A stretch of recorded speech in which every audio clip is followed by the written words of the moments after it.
Welcome to T. Naveen Paul Ministries. T Naveen Paul ministries में आप सभी का स्वागत है। Once again, we are here to study the Word of God together with you. एक बार फिर से हम यहाँ पर हैं कि परमेश्वर के वचन को आपके साथ सीखें। Friends, we have been meditating on the book of Revelation very systematically and regularly. मित्रों, हम बड़े ही व्यवस्थित ढंग से प्रकाशित वाक्य की पुस्तक से अध्ययन को कर रहे हैं। Now we are on the chapter 18.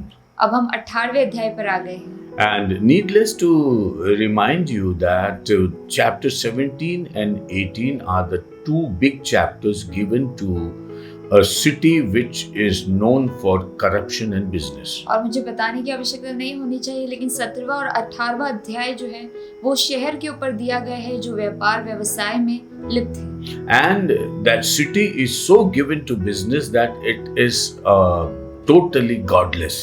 और वो शहर जो है वो व्यवसाय में व्यापार में इतनी लगी हुई है कि वो परमेश्वर से दूर है। Jesus said you cannot serve two masters. यीशु कहता है कि तुम दो स्वामियों की सेवा नहीं कर सकते। Either you will serve God or you will serve money. या तो तुम परमेश्वर की सेवा करोगे या पैसे की सेवा करोगे। And those people who have fallen in sin and when they miss serving God, they have no other alternative but to serve money. और वो लोग जो पाप में गिर गए हैं, परमेश्वर की सेवा नहीं करते, उनके पास कोई चारा नहीं है पैसे की सेवा करने के अलावा। So the world will be given to this city for the glamour of business which is in it. तो दुनिया जो है वो इस शहर में, और ये शहर जो आकर्षण दिखाएगा पैसे के द्वारा, उसमें चली जाएगी। A city of 7 hills, people say it is Rome. और एक शहर जो 7 पहाड़ों पर बसी हुई है, उसे लोग कहते हैं रोम।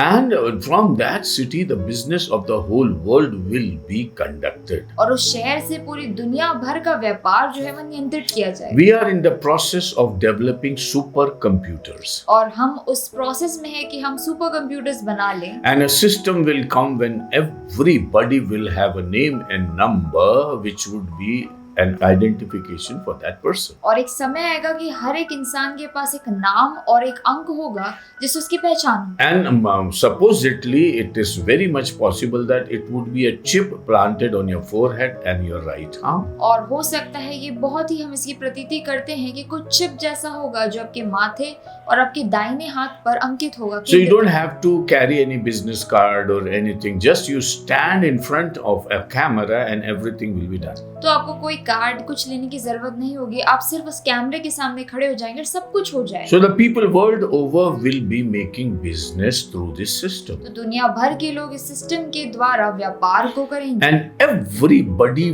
will be benefited. और सभी को लाभ होगा। And everybody will be mad after this system because there is no loss, everybody is in profit. और सब लोग इस सिस्टम के पीछे पागल होंगे क्योंकि सब कुछ लाभ ही होगा और कुछ हानि नहीं The होगी। attraction that Satan gives to this world is an attraction of profit.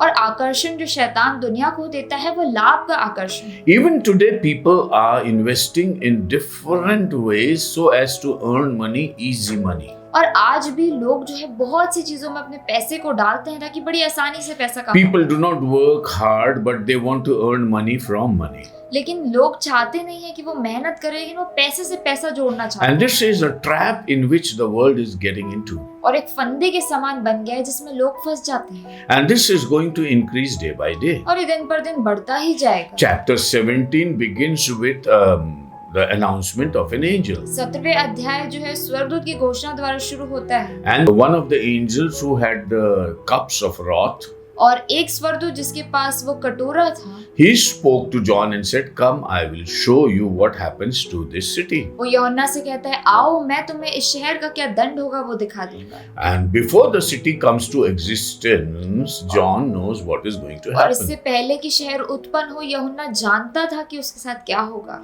And this is how God is educating his children. Anything before it occurs, it is described to people of और God. ऐसे परमेश्वर अपने बच्चों को सिखाता है, इससे पहले कोई घटना घटे वो उसके बारे में उन्हें बता देता In है। the book of Amos, it is written, God never does anything before he speaks to his prophets. और आमोस की पुस्तक में ऐसा लिखा है, परमेश्वर कोई कार्य तब तक नहीं करता जब तक वो अपने भविष्यवक्ताओं से बात नहीं करता। So we saw how this city will operate and how this will be anti-God and how this will be demolished by the people who had established it. तो हम यहाँ पर जानते हैं कि कैसे ये शहर बनेगा और कैसे ये शहर उन लोगों द्वारा नष्ट कर दिया जाएगा जिन्होंने उसे बनाया है। Now we come to chapter 18 and verse 1. अब हम 18वें अध्याय के पहले वचन में हैं। And then he says, after these things I saw another angel coming down from heaven, having great authority, and the earth was illuminated with his glory. और वो कहते हैं, इसके बाद मैंने एक स्वर्गदूत को स्वर्ग से उतरते देखा जिससे बड़ा अधिकार प्राप्त था और पृथ्वी उसकी तेज से चमक उठी। Now this angel comes to illuminate or throw light on what is the post effect of this woman's disaster. और ये जो स्वर्गदूत है ये स्वर्ग से आते हैं और उस बड़ी चमक को लेकर आते हैं और बताता है कि अब उस वेश्या के बाद क्या होगा।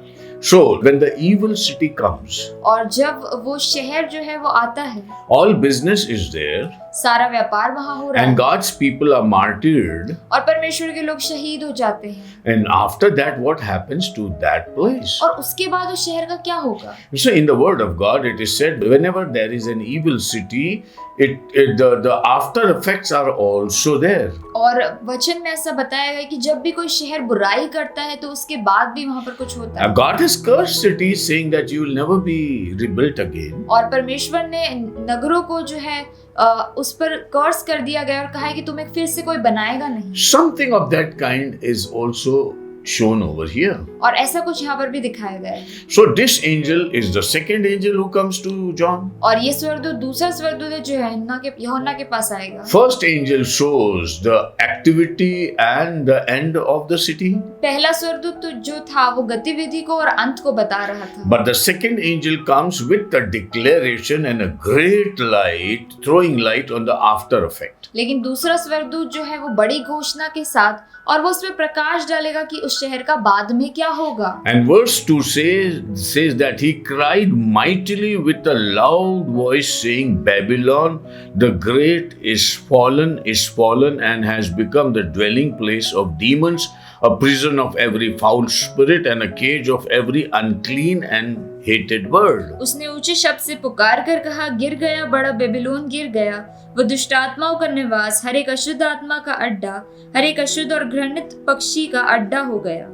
You see, the places which are not dearly kept by human beings become worse places. और वो शहर जिसका मनुष्य ध्यान नहीं रखते वो खराब हो जाते हैं। You see, there was a man who was stricken with demons and he used to stay in the graveyard and used to wound himself and never put any cloth on himself and could not be chained. एक मनुष्य था जो जिसमें दुष्ट आत्मा थी और वो कब्रिस्तान में रहता था और वो बड़ा ही उसका शरीर खराब हो गया था और वो उसे सांकलों से लोगों ने बांध कर रखा था। This was a person who was in a very desperate condition. और ये जो मनुष्य था ये बड़े बुरे स्टेट में था। But then Jesus came and gave him the right deliverance. लेकिन यीशु आया और उसे सही छुटकारा दिया।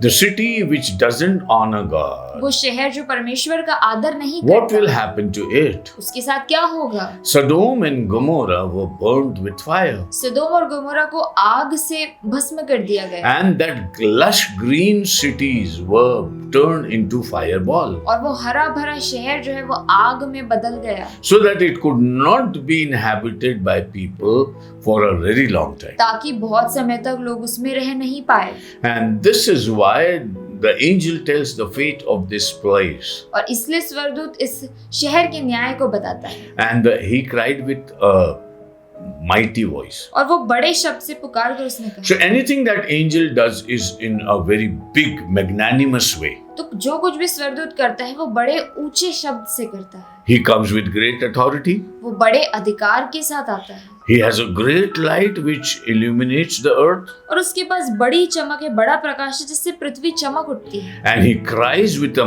mighty voice. और वो ऊंचे शब्द से पुकारता है। And he declares about Babylon. और वो बेबीलोन के बारे में घोषणा कर देता है। And this is to tell the whole world what happens to those people who dishonor God. और ये पूरी दुनिया को बताने के लिए कि उन लोगों के साथ क्या होता है जो परमेश्वर का अनादर करते हैं। And this is the declaration which is given to each and every person upon this earth. और ये हर एक व्यक्ति के लिए घोषणा है।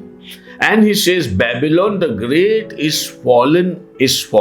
और वो कहता है गिर पड़ा बड़ा बेबीलोन गिर पड़ा। Now, why is that repeated again, fallen and is fallen? तो बार बार ये गिर पड़ा ऐसा दोहराया क्यों गया? Because nobody expected that it would ever fall. क्योंकि किसी ने सोचा ही नहीं था कि वो गिर सकता है। And this city was so proud in herself और ये शहर अपने आप में इतना घमंड करता था that she used to think that she'll never be able to be touched by anybody. और वो शहर ऐसा सोचता था कि उसे कोई छू नहीं पाएगा। We can see that in verse 7 of chapter 18. और 18वें अध्याय के 7वें वचन में हम देख पाते हैं, Please read it. जितनी उसने अपनी बड़ाई की और सुख विलास किया उतनी उसको पीड़ा और शोक दी, क्योंकि वह अपने मन में कहती है मैं रानी हो बैठी हूँ, विधवा नहीं, और शोक में कभी न पड़ूं। Nobody will ever be able to demolish me. और वो सोचती थी कि कोई भी उसे गिरा नहीं पाएगा। A word of pride always makes people fall. और घमंड का एक शब्द हमेशा लोगों को गिरा देता We know है। the story of the great ship Titanic. और हमें उस टाइटैनिक शिप के बारे में पता है। When the person who built Titanic was so proud that he said, even if a God comes, he will not be able to sink this ship. और जिस व्यक्ति ने टाइटैनिक का निर्माण किया उसने ऐसा कहा था घमंड में कि यदि परमेश्वर भी चाहे तो भी वो इसे डुबा And on नहीं its सकता। first sail itself, Titanic sank. लेकिन उसके पहले ही सेल में वो जो है डूब गया। If you do great things upon this earth, praise the Lord. यदि आप पृथ्वी पर बड़े काम करते हो परमेश्वर का धन्यवाद हो, But if you take pride in any of your works, then you are doomed to a disaster. लेकिन यदि आप कोई भी बात में जो कार्य आप करते हो घमंड करते हो तो आप विपत्ति में पड़ जाते हो। This city was so proud that it never considered God and it drank the blood of holy people. ये शहर घमंड में इतना चूर था कि इसने कभी भी परमेश्वर की महिमा नहीं करा, No लेकिन consideration for God. परमेश्वर का कोई ध्यान नहीं दिया। And that is why the angel says, see what happens to those who do not honor God. इसलिए स्वर्गदूत ऐसा कहता है देखो उन लोगों का अंत जो परमेश्वर की महिमा नहीं करते। And this was like a prelude and information to the world that all the people, including Antichrist and other people, the 7 heads and 10 horns, are also going to face the same thing. तो ये जो था ये पूरी दुनिया के लिए संदेश था कि जो परमेश्वर का अनादर करते हैं मसीह विरोधी, वो 10 सिंह और जो 7 सर है उनके साथ क्या होने वाला है। Because what happens to the woman also happens to these. क्योंकि जो वो स्त्री के साथ होगा वो इन लोगों के साथ भी होगा। Because this woman was working at behest of this beast. क्योंकि ये जो वैश्या थी ये उस पशु के स्थान पर काम कर रही थी। So if the woman is demolished, then naturally the beast will also be तो demolished. यदि स्त्री का अंत होगा तो उस पशु का भी अंत होगा। This was a message given to this world. ये दुनिया के लिए एक संदेश था। But we find that all the kings of this world gathered together in Armageddon to fight against Jerusalem. लेकिन हम देखते हैं कि सारे राजा जो थे वो अर्मेगिदोन की तराई में आते यरूशलेम के विरोध में In लड़े। spite of the spoiling of the global business and everything finished, yet they do not return and they are so bent upon killing the people in Jerusalem. और वैश्विक बाजार जब खत्म हो जाते हैं और सब कुछ खत्म हो जाता है फिर भी वो लोग यरूशलेम के विरोध में लड़ने के लिए तैयार रहते हैं। So God says that I'll turn this city into a fallen city. और फिर परमेश्वर कहता है कि मैं शहर को गिरे हुए शहर समान बदल दूं। And when a city is fallen, a place is fallen, it has some signs. और जब एक शहर गिर जाता है तो उसके कुछ चिन्ह होते हैं। And God says because it is deserted by God, it is given to the evil ones. और क्योंकि परमेश्वर कहता है कि परमेश्वर द्वारा शहर को अकेला कर दिया गया है तो उसे दुष्ट आत्मा को दे दिया गया है। Because they were working at the behest of Satan or the evil one. क्योंकि वो लोग शैतान के लिए काम कर रहे थे और उस बुराई के लिए काम कर रहे थे। So their place will also be permanently given to the evil one. तो उनके शहर को भी दुष्ट आत्मा को दे दिया जाएगा। Babylon is fallen and has become a dwelling place of demons. और बेबीलोन गिर पड़ा और दुष्ट आत्माओं का निवास है। See, demons seek places upon this earth. देखिए दुष्ट आत्माएं जो है पृथ्वी पर स्थान को ढूंढती हैं। Demons cannot possess any place of their own choice. दुष्ट आत्मा अपने हिसाब से कोई भी स्थान को नहीं चुन सकती। Jesus himself gave an example. यीशु ने एक उदाहरण दिया। When an evil spirit is cast out away from a जब person, एक दुष्ट आत्मा को एक व्यक्ति से निकाल दिया जाता है it goes into deserted, lonely places. वो शांत पड़ी हुई अकेली जगहों पर जाते हैं and she tries to find some solace there. और वो कोशिश करती है कि उसे कहीं पर कुछ विश्राम मिले। But when she doesn't find the demons, then they gather more demons and come back into that person. लेकिन फिर जब दुष्ट आत्मा को स्थान नहीं मिलता तो वो और दुष्ट आत्मा को लाती है और फिर से वही स्थान पर आ जाती है। So it appears that God segregates the people, holy land for the God's people and evil land for the evil तो people. ऐसा प्रतीत होता है कि परमेश्वर अच्छे स्थान को अच्छे लोगों के लिए और बुरे स्थान को दुष्ट आत्माओं के लिए रखता है। So the places that are holy where people lift up their hands and worship the Lord, तो स्थान जो पवित्र है जहाँ पर लोग परमेश्वर की आराधना करते हैं, demons cannot stay in that place. शैतान उस स्थान पर नहीं रह सकते। Moreover, we need to understand that we are given power above Satan. और हमें इस बात को समझना है कि हमें शैतान के ऊपर अधिकार दे दिया In गया है। Mark chapter 16, Jesus says, मरकुस 16 में यीशु ने कहा, the sign of a person who believes in Jesus are these. यीशु पर विश्वास करने वाले लोगों के चिन्ह ये होंगे, They will heal people, वो लोगों को चंगा they करेंगे, will deliver people. वो लोगों को छुटकारा देंगे। Even if they drink something poisonous, they will not be killed. यदि वो प्राणनाशक वस्तु भी पी ले तो भी उनकी हानि नहीं And होगी। Satan will have no authority whatsoever upon God's people. और परमेश्वर के लोगों के ऊपर शैतान का कोई अधिकार नहीं होगा। So there are lives and places which are Satan free because God gives them that place. और बहुत सी जिंदगी और स्थान है जहाँ पर शैतान पहुँच नहीं सकता क्योंकि परमेश्वर का अधिकार है। The woman who gave birth to a child in chapter 12, और 12वें अध्याय में जिस स्त्री ने उस बच्चे को जन्म दिया, the child was taken into heaven before the throne of God. और उस बच्चे को परमेश्वर के सिंहासन की ओर ले लिया गया। But the woman was given a place of shelter upon this earth for 3.5 years. लेकिन उस स्त्री को पृथ्वी पर एक स्थान दिया गया 3.5 साल के लिए। And the Satan, the devil, wanted to drown her by giving water out of his mouth. और शैतान चाहता था कि उसको डुबा दे, उसके मुंह से पानी निकाल। But the earth opened its mouth and swallowed all the water. लेकिन पृथ्वी ने अपना मुंह खोला और सारा पानी को ले लिया, So the woman was safe. तो वो स्त्री बचा ली गई। So there are places which are safely kept by God. तो पृथ्वी पर भी बहुत से स्थान है जो परमेश्वर द्वारा बचाए When गए। Adam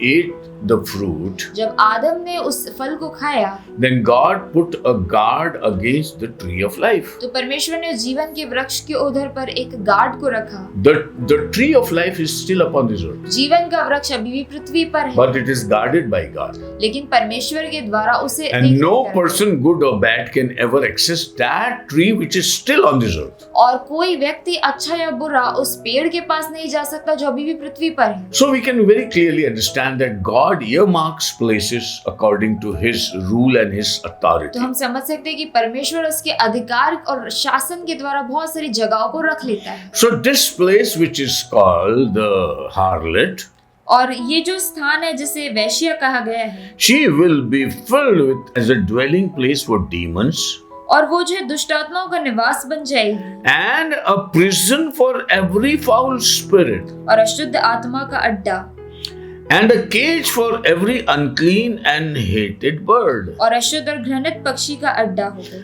Now, three things are talked about: और 3 बातों के बारे में यहाँ पर बात किया गया है। demons, दुष्ट आत्माएं, foul spirit, अशुद्ध आत्माएं, and hated birds, घृणित पक्षी unclean birds.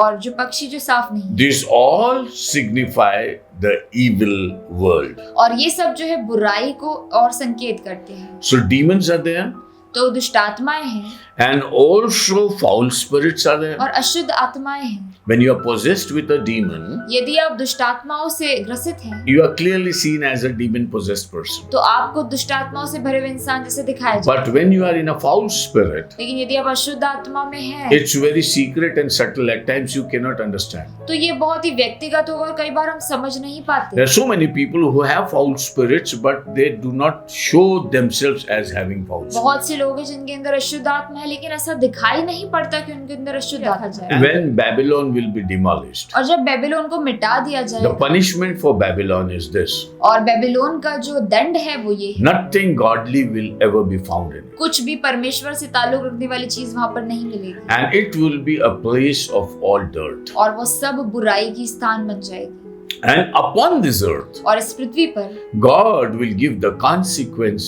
to this city. परमेश्वर उस शहर के अंत को हमें बताएगा। Blessed are the cities which will maintain themselves. और आशीर्वादित है वो शहर जो अपने आप को बनाए रखता है। Like Jerusalem is blessed forever. जैसे यरूशलेम जो है वो हमेशा के लिए आशीर्वाद। Even though Satan will try to take over, और शैतान चाहेगा कि उसका न्याय ले ले, but because God loves the city of लेकिन Jerusalem क्योंकि परमेश्वर यरूशलेम से प्रेम रखता है and He has His holy temple over there और उसका पवित्र मंदिर वहाँ पर है and He has His holy people over और there उसके पवित्र लोग वहाँ पर हैं and He has scheduled to rule from Jerusalem for और- 1,000 और years, उसने ऐसा चाहा कि वो यरूशलेम से 1000 साल तक राज्य that करेगा। city will always be flourishing and in blessings of the वो Lord. शहर हमेशा उपजाऊ रहेगा और हमेशा बढ़ेगा। So compare Jerusalem with Babylon. तो यरूशलेम और बेबीलोन की तुलना को करो। Compare Jerusalem with the city of seven hills. यरूशलेम और उस 7 पहाड़ी के शहर की तुलना करो, You can find the difference. आपको अंतर दिख जाएगा। Compare the tents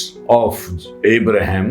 और अब्राहम के उस टेंट्स को Compare it with Sodom and Gomorrah. सदोम और गमोरा के साथ तुलना करो। And Sodom and Gomorrah were burning with fire. और सदोम और गमोरा जो थे वो आग से जल रहे थे And Abraham was watching from his camp the condition of Sodom and और Gomorrah. अब्राहम अपने स्थान से सदोम और गमोरा के दृश्य को देख He रहा could see it burning, था। वो देख सकता था कि वो जल रहा है though he was sorry about it. और क्योंकि उसे बुरा भी बहुत लग रहा था। But the fate of Sodom and Gomorrah was not as the fate of the camp where Abraham stayed. लेकिन सदोम और गमोरा का जो अंत था वो वैसा नहीं था जैसे अब्राहम के उस जगह का था। Now, the reason for this result of the city is given in verse 3. और इस शहर के न्याय का जो उत्तर है वो वचन तीसरे वचन में लिखा था, For all the nations have drunk of the wine of the wrath for fornication. क्योंकि उसके व्यभिचार की भयानक मदिरा के कारण सब जातियां गिर गई The kings of the earth have committed fornication with her. और पृथ्वी के राजाओं ने इसके साथ व्यभिचार And the merchants of the earth have become rich through the abundance of her luxury. और पृथ्वी के व्यापारी इसके सुख विलास की बहुतायत के कारण धनवान हुए। First thing is that it gives an intoxication to the world. पहली बात वो दुनिया को मदिरा देती है The wrath of God. और परमेश्वर का प्रकोप, And that wrath is upon that city. और परमेश्वर का प्रकोप उस शहर पर है And that city is suffering because it is drunk with business. और वो जो शहर है वो इसलिए नाश हुआ क्योंकि वो व्यापार की मदिरा से लिप्त है। So the people who are involved with the city तो लोग जो उस शहर के साथ ताल्लुक रखते do not come to their senses so that they could go back to God. तो वो लोग अपने आपे में नहीं आते कि वो परमेश्वर के पास चले जाएं। So they are so dead drunk with the spirit of business that she has और वो व्यापार की उस भयानक मदिरा में इतने मतवाले हो that गए they have crossed the point of no return and they can never consider God or turn back to Him. कि उन्होंने उस स्थान को पार कर लिया जिससे अब वो कभी लौट नहीं सकते और परमेश्वर की ओर देख भी नहीं सकते। So this is the wrath of her fornication. तो ये उसके व्यभिचार का प्रकोप है And the kings of the earth have committed fornication with her. और पृथ्वी के राजाओं ने उसके साथ व्यभिचार किया। So anything that they did as a business तो जो कुछ भी उन्होंने करा जब व्यापार के समान was like a fornication. वो एक व्यभिचार के समान था। Anything that you do upon this जो earth कुछ भी आप पृथ्वी पर करते हो without honoring God परमेश्वर को आदर दिए बगैर is a fornication. वो व्यभिचार समान है। Church is the bride of Christ. कलीसिया परमेश्वर की दुल्हन है, It never gets into वो fornication. कभी भी व्यभिचार में नहीं जा It is सकती। exclusively for the Lord and Lord Himself. वो सिर्फ परमेश्वर के लिए है और सिर्फ परमेश्वर के लिए। But the people who are in fornication do not have any desire to be God's people. लेकिन जो लोग व्यभिचार में हैं वो परमेश्वर के जन नहीं बनना चाहते। So this kind of intoxication this woman has given to the people that they are totally devoid of any sense of God. तो ये स्त्री ने ऐसी भयानक मदिरा उन्हें पिला दी गई है कि वो परमेश्वर के बारे में सोच भी नहीं सकते And that is why they are all drunk. और इसीलिए वो सब मतवाले हो गए And they have committed fornication. और उन्होंने व्यभिचार कर लिया। Either you have a relationship with God and you worship Him, या तो परमेश्वर के साथ एक संबंध को बना लो और उसकी आराधना कर लो, or you are in fornication with the world. या फिर आप दुनिया के साथ व्यभिचार को कर रहे If हो। you walk in your flesh, यदि आप अपने शरीर में रहोगे you will die. आप मर जाओगे, But if you walk in the Spirit, लेकिन यदि आप आत्मा से चलोगे then you have eternal life. तो आपके पास अनंत का जीवन This होगा। is written in the book of Romans. और ये रोमियो की पुस्तक में लिखा है। And time and again, Paul says, I invite you to walk in the Spirit and not in और flesh. बार बार पौलुस कहता है कि मैं तुम्हें आमंत्रित करता हूँ कि तुम आत्मा में चलो, ना कि इस शरीर में। So, any attraction of this world which takes you into flesh is anti God. तो पृथ्वी का आकर्षण जो आपको शरीर की ओर लेकर जाए वो परमेश्वर की ओर से नहीं है। So, the people were drunk तो लोग जो थे वो मतवाले थे and they were actively involved with this city. और वो इस शहर के साथ व्यापार कर रहे थे। Though they had a choice not to be with the city but move towards God, और उनके पास चुनाव था कि वे परमेश्वर की ओर भी फिर सकते थे और शहर के साथ नहीं but रहते। they preferred to commit fornication with the city. लेकिन उन्हें चाहा कि वो शहर के साथ व्यभिचार को करें And this is why this city is so severely punished. और इसलिए इस शहर को ऐसा भयानक दंड दिया गया। And the third thing is that merchants of the earth have become rich through the abundance of her luxury. और पृथ्वी के व्यापारी इसकी सुख विलास की बहुतायत के कारण धनवान हुए हैं। So, the desire for all luxury तो हर एक अच्छी बातों का जो लालसा होती है and the desires of the flesh और जो कुछ भी शरीर की अभिलाषा है is not from God. वो परमेश्वर की ओर से नहीं आती। In first letter to John, और यूहन्ना के पहले पत्र में ऐसा लिखा है। John says that यूहन्ना ऐसा कहता है, the desires of your eyes, और आंखों की अभिलाषा, the desires of your flesh, शरीर का घमंड and the pride in your livelihood or your money or luxury, और जीविका की अभिलाषा जो है these are never from God. ये परमेश्वर की ओर से कभी नहीं आ It's सकती। clearly explained to ये us. बड़े स्पष्ट रीति से बता दिया गया है। But the people of this world, the merchant of this world, लेकिन इस दुनिया के लोग और दुनिया के व्यापारी will be lost in luxury and pleasures. उस आकर्षण में खो जाएंगे To the extent that they'll spoil this earth because of their luxury. और इतना ज्यादा कि वो पृथ्वी को बिगाड़ देंगे अपने आकर्षण के कारण। See, any luxury or desire of luxury for human beings is polluting the earth. और कोई भी ऐसी लालसा और लालसा के प्रति आकर्षण रखना जो पृथ्वी को बिगाड़ देती है। Because you love your luxury, you cut trees and you remove forests. क्योंकि आपको आपकी सुख सुविधा इतनी पसंद है कि आप पेड़ों को काट देते हैं।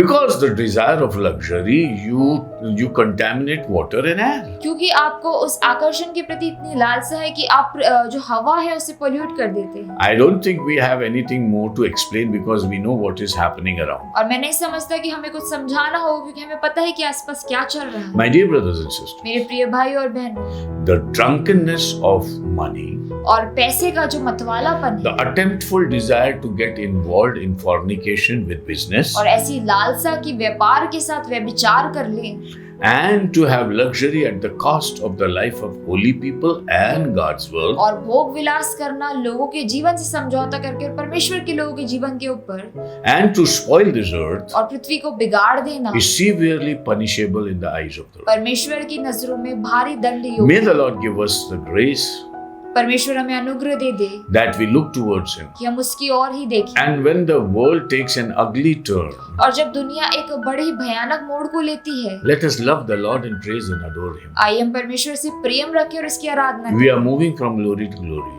हम जो है महिमा से महिमा की ओर जा रहे We हैं। are moving from a perishable world into an imperishable हम एक eternity. मिटने वाले संसार से एक अनंत काल के संसार की ओर जा रहे हैं। Let's worship the Lord आइए हम परमेश्वर की आराधना and करें give ourselves to Him और and Him अपने alone, आप को उसको दे दे and serve Him in all truth and simplicity. और उसको आत्मा में और सच्चाई में आराधना करें। May the Lord bless the meditation. परमेश्वर इस अध्ययन को आशीष करे। God bless you. परमेश्वर आपको आशीष दे।